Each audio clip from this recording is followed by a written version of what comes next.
Russia tutulungan ang Iran para matapos na ang giyera. Iran sure win na ba laban sa Israel? At ang China nagpadala ng mga kargamyento papuntang Iran. Posibleng mga armas panggiyera at mga missile ang laman. Ilang araw matapos umatake ang Iran sa Israel, nagsulputan ang mga katanungan kung posible nga ba na tumulong na ang Russia at China sa Iran. Magiging delikado ito hindi lang para sa Israel kung sa buong mundo. Kapag nakialam ang Russia at China, hindi malayo na magalit din ang US. Ito na ba ang pinakamalaking giyerang magaganap sa makabagong panahon? Ano ang ginagawa ng Russia para matigil na ang giyera? At anong klaseng tulong ang ipinadala ng China sa Iran? Yan ang ating aalamin.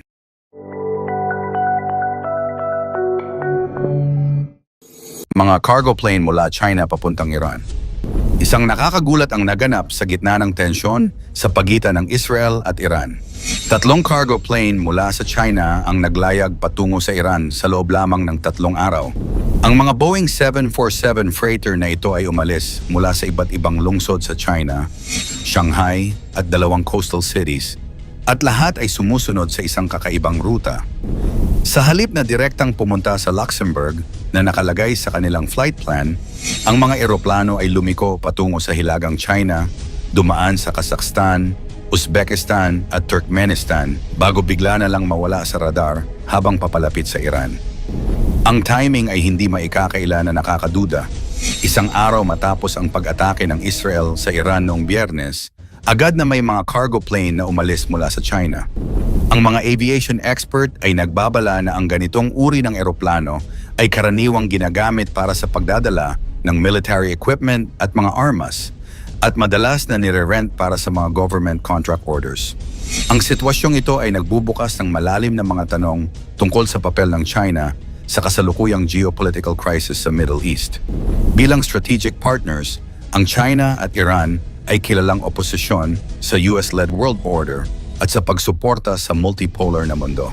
Si Andrea Giseli, isang eksperto sa China-Middle East relations, ay nagpapaliwanag na ang pagbagsak ng Iran ay magiging significant blow sa China dahil ang Iran ay isa sa kanilang pangunahing energy suppliers na nagpapadala ng hanggang 2 milyong barrels ng oil araw-araw. Ngunit ang China ay nasa delikadong posisyon. Ang direktang pakikipag-ugnayan sa Iran-Israel conflict ay maaaring sirain ang anumang pagkakataong mag-stabilize ang kanilang relasyon sa US na pinakamatibay na kakampi ng Israel.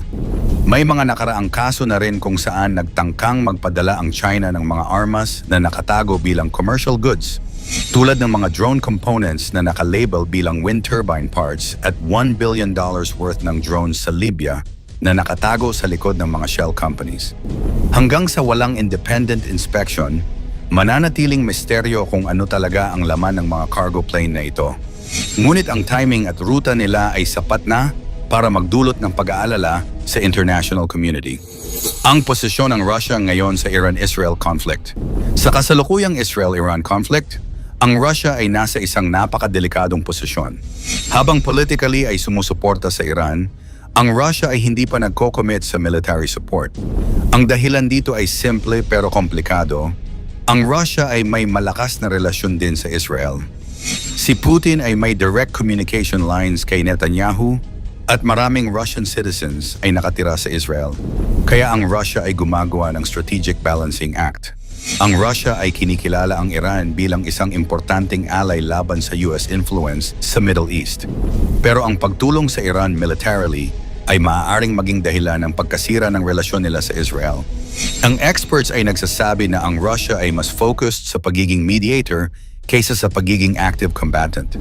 Ang goal ni Putin ay mag-facilitate ng negotiations at mag-contribute sa post-conflict reconstruction ng Iran kapag tapos na ang krisis. Hindi madali magdesisyon ang Russia. Ang Russia ay may sariling mga problema. Ongoing pa ang giyera nila sa Ukraine at ang resources nila ay limitado. Ang direct military support sa Iran ay maaaring mag-trigger ng mas malaking conflict kasama na ang NATO countries. Kaya ang Russia ay nag-iingat sa mga hakbang nila. Pero may mga kaganapan na ang Iran ay nag-provide ng military supplies sa Russia para sa Ukraine war. Ang mga drones na ginagamit ng Russia sa Ukraine ay galing sa Iran. Kaya may mutual military cooperation na sa dalawang bansa na ito. Pero kung formal military alliance pag-uusapan ay wala pa. Ang Russia ay natatakot din sa escalation na maaaring mag-spill over sa kanilang areas of influence tulad ng Caspian Sea region. Kapag ang conflict ay naging mas malaki, maaaring maapektuhan ang oil prices and regional stability na direktang konektado sa ekonomiya ng Russia, mga posibleng tulong ang Russia sa Iran. Kung tutulong man ang Russia sa Iran, hindi ito magiging direktang military intervention. Ang mga possible na paraan ay, una, intelligence sharing. Ang Russia ay maaaring magbigay ng intelligence information sa Iran tungkol sa Israeli military movements. May advanced satellite systems ang Russia na makakagamit nila para sa information gathering. Ikalawa, military equipment. Sa indirect way, maaaring magbigay ang Russia ng military equipment sa Iran. Hindi ito mga advanced weapons, pero mga basic military supplies na maaaring gamitin sa defense. Pangatlo, diplomatic support. Ang Russia ay tuloy-tuloy na magkokondena sa international forums sa mga hakbang ng Israel. Sa UN Security Council, consistent ang Russia sa pag-oppose sa Israel.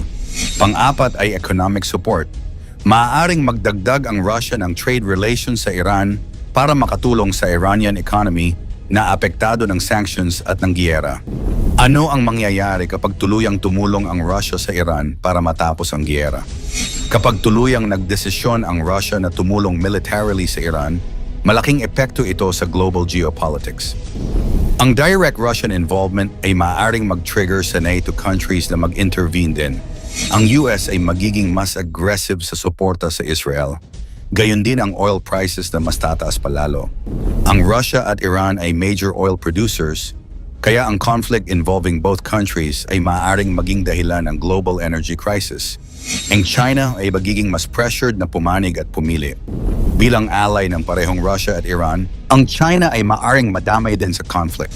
Isa pang epekto, ang mga Arab countries ay maaaring mag-realign ng alliances. Ang Saudi Arabia at UAE ay maaaring mas lumapit sa Israel at US para sa protection. Ang suporta ng Russia sa Iran ay magdudulot ng epekto sa international relations. Mas lalala ang tension sa pagitan ng US at Russia at posible ring lumala ang sanctions laban sa Moscow. Maaaring magpatupad ng dagdag na parusa ang Europe habang nahihirapan sa energy dependence. Sa Middle East, posibleng magbago ang power balance dahil sa Iran-Russia alliance.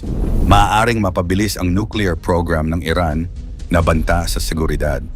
Gayunpaman, limitado lang ang suporta ng Russia, hindi ito direktang military aid. Mas nais ng Russia ang stability sa rehiyon at gustong magsilbing mediator para maiwasan ang gulo or nuclear escalation. Sa ngayon, ang Russia ay hindi nagiging full military ally ng Iran sa kasalukuyang conflict. Ang strategic pragmatism ni Putin ay mas importante kaysa sa ideological solidarity. Pero ang limited support ay possible, lalo na sa intelligence, economic at diplomatic aspects. Ang implikasyon ng Russian involvement ay sobrang laki para sa global stability. Kaya ang Russia ay maingat sa mga desisyon nila. Ang ultimate goal ay ma-preserve ang regional influence nila habang hindi na trigger ang mas malaking giyera na maaaring mag-threaten sa kanilang sariling seguridad at economic interests. Kung tuluyang tumaya ang Russia at China sa Iran, hindi lang ito simpleng alyansa. Isa na itong babalang maaring sumabog sa buong mundo. Ang mga cargo plane mula China, ang tahimik ngunit kahina-hinalang kilos ng Russia, at ang lumalalim na tensyon sa Middle East ay tila senyales ng paparating na global na pagkakagulo. Kapag nagsanib puwersa ang tatlong bansang ito, siguradong magpapanik ang US at hindi malayong madamay ang buong mundo sa giyerang hindi na mapipigilan. Isang maling galaw lang at pwedeng sumiklab ang pinakamalaking digmaan ng makabagong panahon. Ang tanong, handa na ba tayo? I-komento mo naman ito sa ibaba. Huwag kalimutang i-like at i-share. Maraming salamat at God bless.